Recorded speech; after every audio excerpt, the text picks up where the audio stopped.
Preview.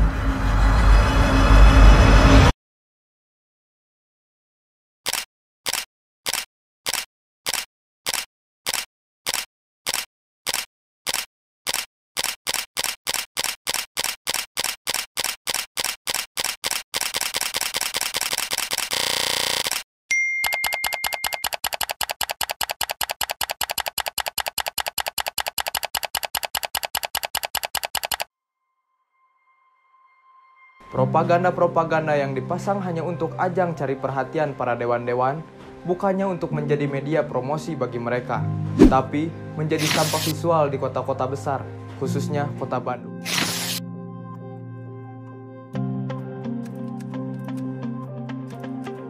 Di kota besar khususnya Bandung yang elok dengan kuliner dan keindahan alamnya, ternyata masih banyak yang terlupakan. Sehingga bayang-bayang itu membuat banyak yang lupa dengan orang-orang yang membutuhkan. Padahal sudah jelas dalam semua isi Pancasila bahwa sesama makhluk sosial ciptaan Tuhan sudah seharusnya juga memanusiakan manusia.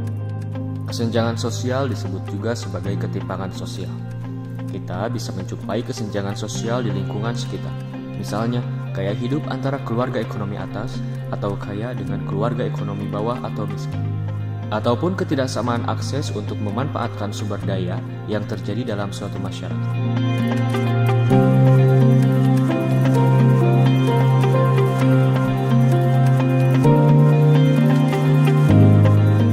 Kesenjangan sosial berarti tidak seimbang atau terjadi jarak di tengah masyarakat. Hal ini disebabkan adanya perbedaan status sosial, ekonomi, maupun budaya.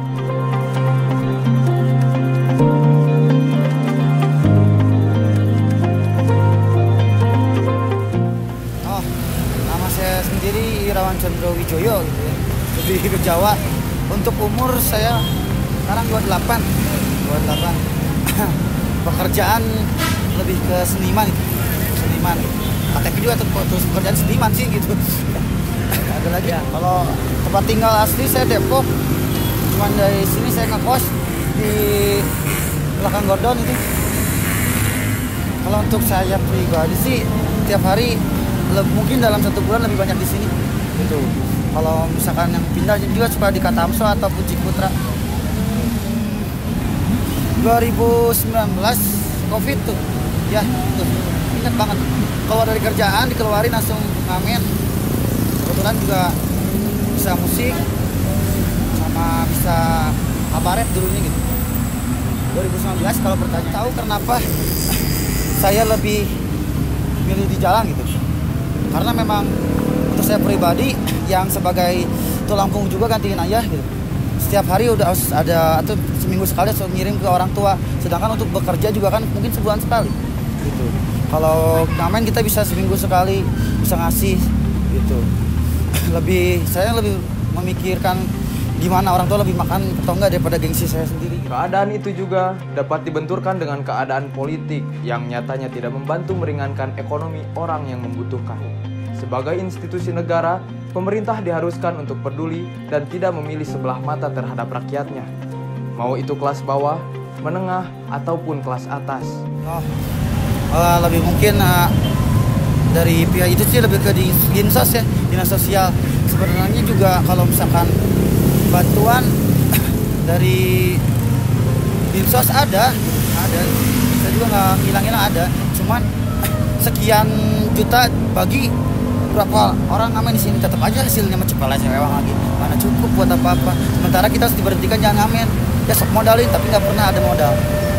Kalau saya pribadi sih memang saya dikasihnya aja, nggak jual sekalian minta. Jadi saya baru ngerasain sekali. Negara kita memang masih jauh dari kata sempurna. Masih punya banyak kekurangan. Terutama di pemerintahannya dan di politiknya. Terus, kalau misalkan kita ke bahas ya saya sebut ke ratanya kita anak jalanan gitu, anjal gitu ya. Untuk efeknya sendiri dari pemilu itu mungkin cari suara gitu ya, jadi kita ada tawarin job gitu.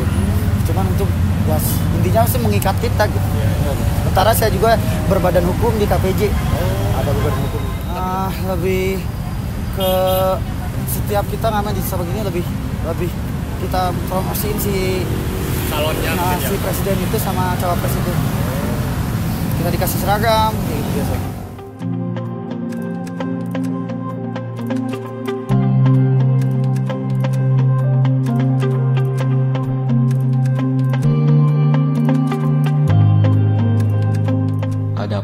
penyebab dari kesenjangan sosial dalam bentuk kualitas sumber daya manusia.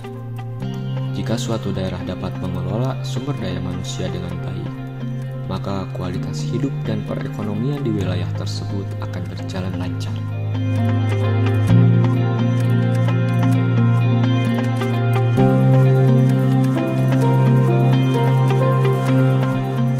Adapun alasan-alasan mereka yang menjadi pengamen atau anak jalanan ialah karena faktor ekonomi yang tidak mencukupi, ataupun keinginannya pribadi dari dirinya sendiri. Akan tetapi, kebanyakan bisa terjadi dikarenakan faktor ekonomi yang tidak memadai.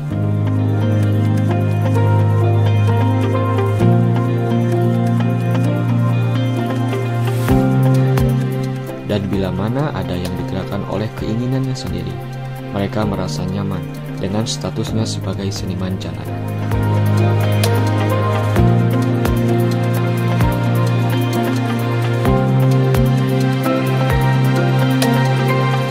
Tetapi tidak dapat dipungkiri juga bahwa mereka yang merasa nyaman dengan statusnya sebagai seniman jalanan, mereka pun memiliki faktor ekonomi yang tidak memadai juga.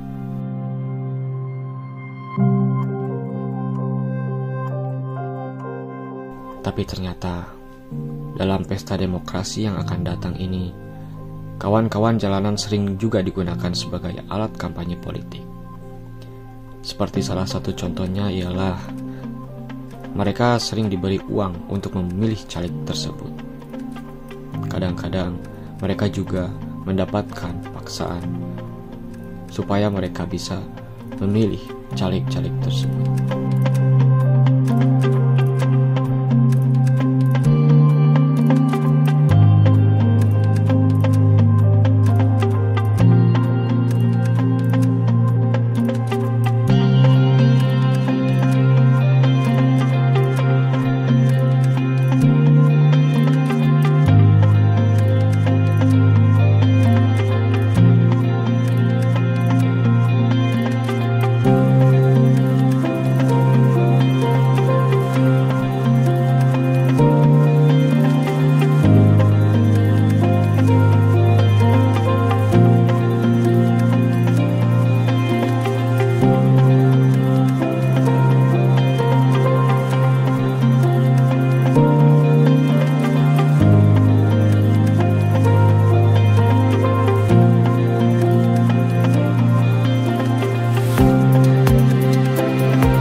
balik semua ketidaksempurnaan dan kekurangan negara kita, mungkin ada juga suatu hal yang bisa membuat kita bangga. Menurut Antonio Gramsci, dalam Prison Notebooks menegaskan bahwa hegemoni kultural diproduksi, disebarluaskan, dan dijaga keberlangsungannya melalui aparatur negara. Termasuklah semacam dunia pendidikan, universitas, atau sekolah menengah. Dalam hal ini, kita harusnya menaruh prihatin terhadap pendidikan kita, juga beberapa kalangan yang menjadi pekerja jalanan. Dokumenter ini sebagai pengantar atau attention terhadap kesenjangan sosial, pendidikan, kawan-kawan jalanan, dan juga politik pemerintahan kita.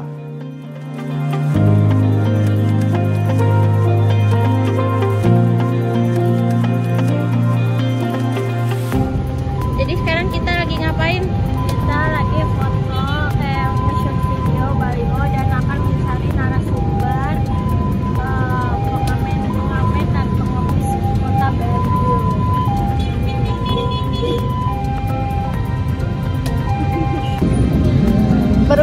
berprofesi menjadi orang tongkrongan di pinggir jalan? Miris kepada negara. Kenapa tingkat pengangguran di Indonesia semakin parah? Tidak berjasa pemerintah.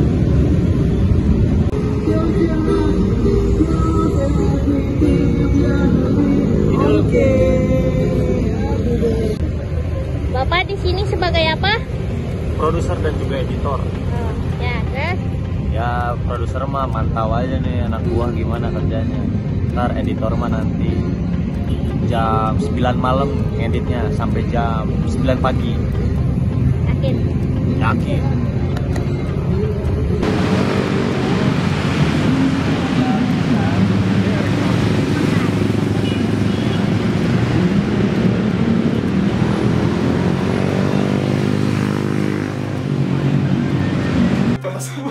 Negara kita masih jauh dari negara ini memang masih jauh dari kata sempurna, masih punya banyak kekurangan, terutama di pemerintahannya dan di politik.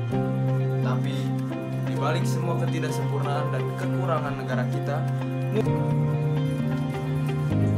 Santap nggak? Ini kamu lagi ngapain? Aku lagi jadi asisten biasa weh. Sampai-sampai kamu sakit ya? Kasihan sekali.